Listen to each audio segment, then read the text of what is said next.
Welcome back, everyone. This is part 3 of the King's Castle. King James along with Blair Chopin and Pete Colbert. Now, as I mentioned, there's been a couple of huge twists as it relates to the storyline between the COO of the WWE, Triple H, and Seth Rollins, the architect. Now, for those of you who didn't see it, the fireworks between Rollins and Triple H began this past weekend when Rollins showed up completely unannounced at the NXT TakeOver event in San Antonio.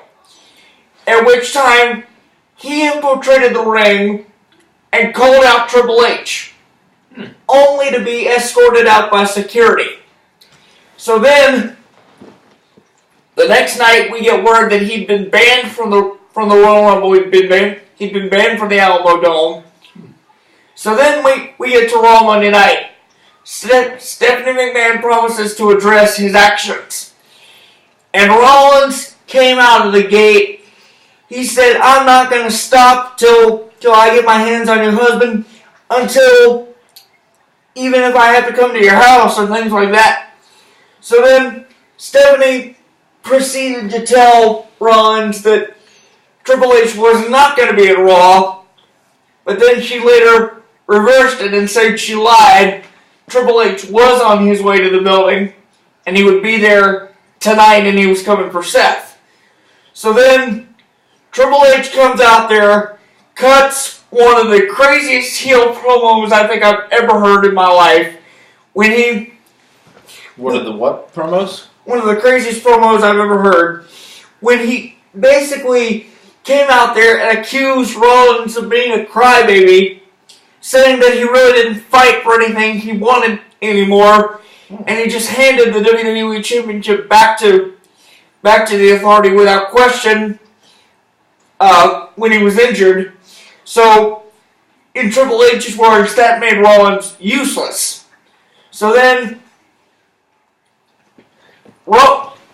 Triple H proceeds to call out Rollins. Mm-hmm. Rollins storms through the ring, and it looked like those two were going to beat the snot out of each other, when from out of nowhere, Triple H's new enforcer shows up, and you're never going to guess who it is. Hey. It's the Samoan submission machine, Samoa Joe. Oh, Cowboy Dan.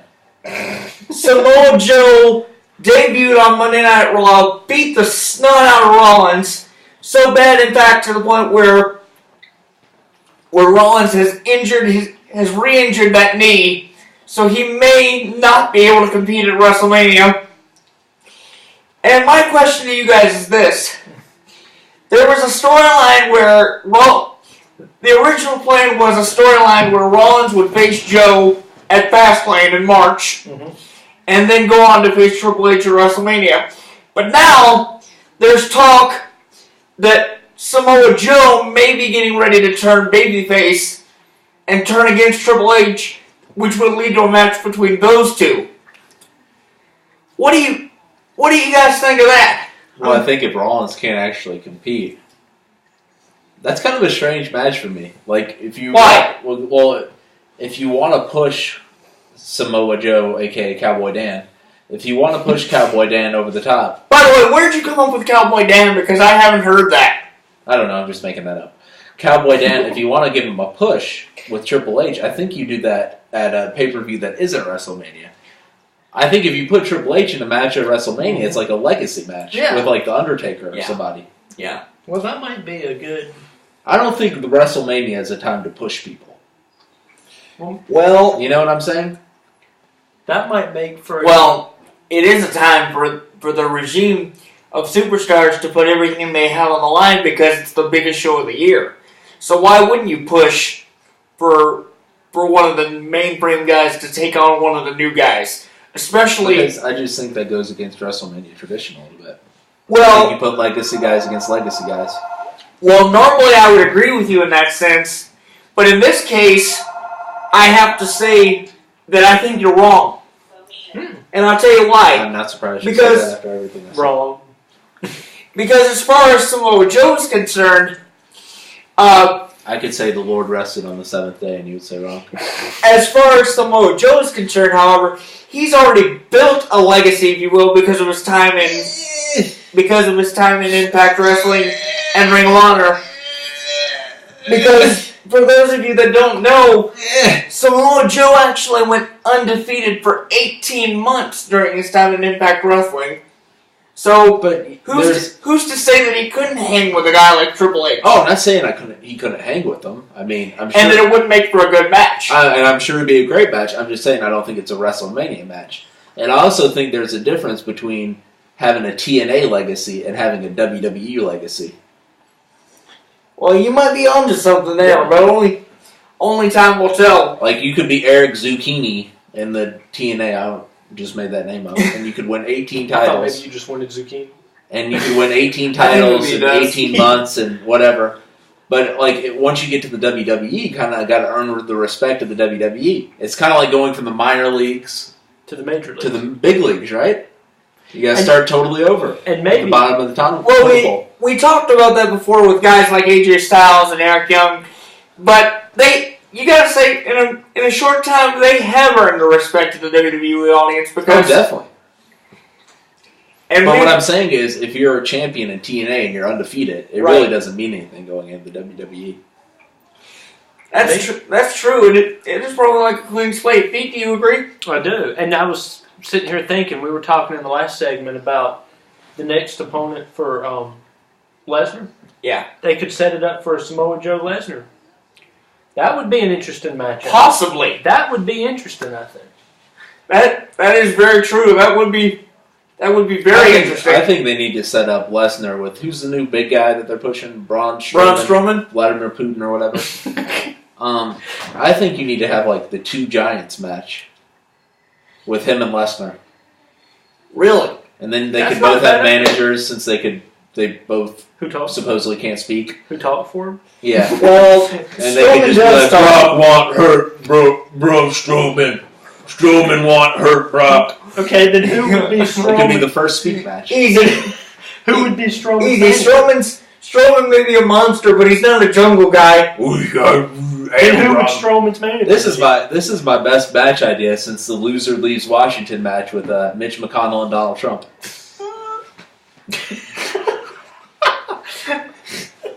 Wait, you had that match already? I had a dream about it, and I woke up and I was really happy. Not bad. I mean, not like Morningwood happy, but it's not like if anyone. I don't think anyone's got a Woody from Mitch McConnell before. Well, maybe it'll be interesting to see where this goes.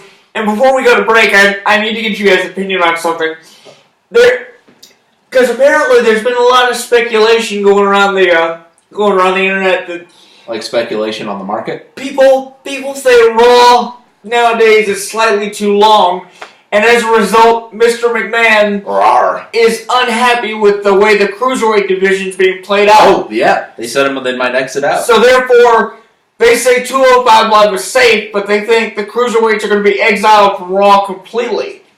I mean, I don't know about you guys, but I don't think that's a good thing at all. You know what? I actually agree with you on this. Can we take a moment to soak that all in? Because I think one of the main complaints that fans have, like longtime fans, have is that there's none of the kind of shock factor anymore. Right. With the heights, and we're really missing the hardcore aspect, which you can't really do on TV PG. Yeah. But I think people love cruiserweight matches. Right. And the fact is,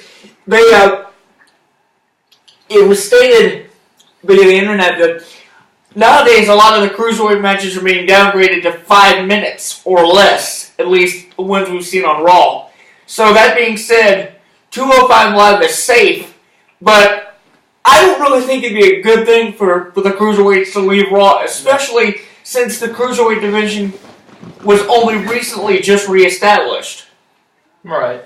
And they need to get their momentum going. Right. I mean...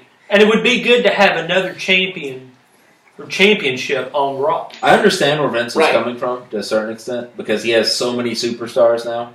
Yeah. Since the influx of NXT and they have 2 different products with wrestlers. It's just people everywhere that they had to push a lot of people. And Exactly. can you really push a cruiserweight to like a title position? Now, That's a cruiserweight title. now The main event? I know Unless this. you're Rey Mysterio. I know this probably won't make a lot of sense because Which I have no idea what happened to Rey Mysterio. he's now Lucha Underground. he's now in Lucha Is he Underground. okay, though? Didn't he kill somebody or something? Yeah. Oh, that's Scott Hall.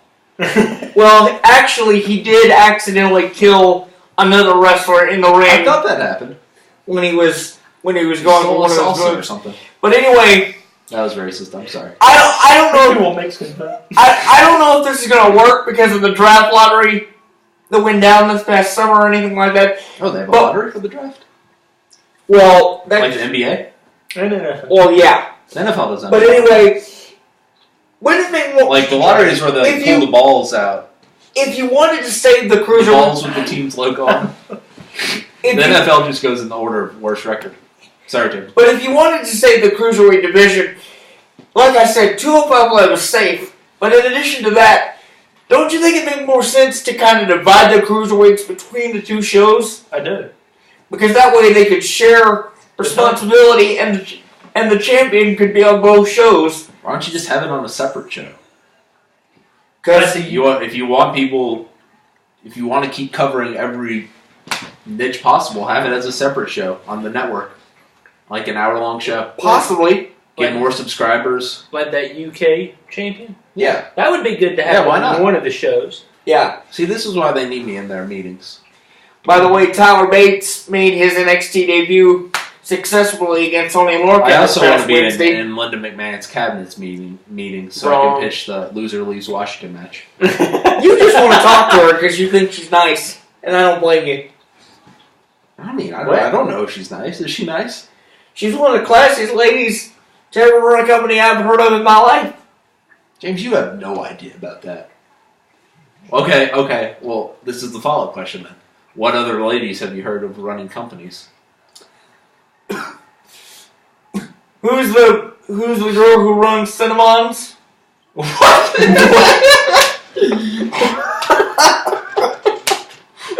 I have no idea where that's going. Anyway, You say Cinnabon? yeah. Wait, a woman runs Cinnabon? Yep. Did I ever tell you about my American history teacher in 11th grade? No. Said that he was like, he never moved his mouth when he talked. He goes, "We're not losing the war in Iraq, bud." And I was like, "Why do you say we're not losing the war in Iraq, sir?" He's like, "Because there's a Cinnabon in Baghdad, bud. It's more American than that." Wow. Oh my. Anyway, when we come back, we're gonna Have get. you heard that the woman who runs Cinnabon is a very nice lady? Yeah. Does she just go out handing out Cinnabons Cinema buns? to refugees? What is like? Why is she nice? Because Because you she's run Cinnabon. because she's I mean, I love classy and Cinnabon. smart. What? Okay. Wow. Okay, I'm in trouble. We're gonna take a break. We'll be right back. You're not in trouble. We just don't know how you know that.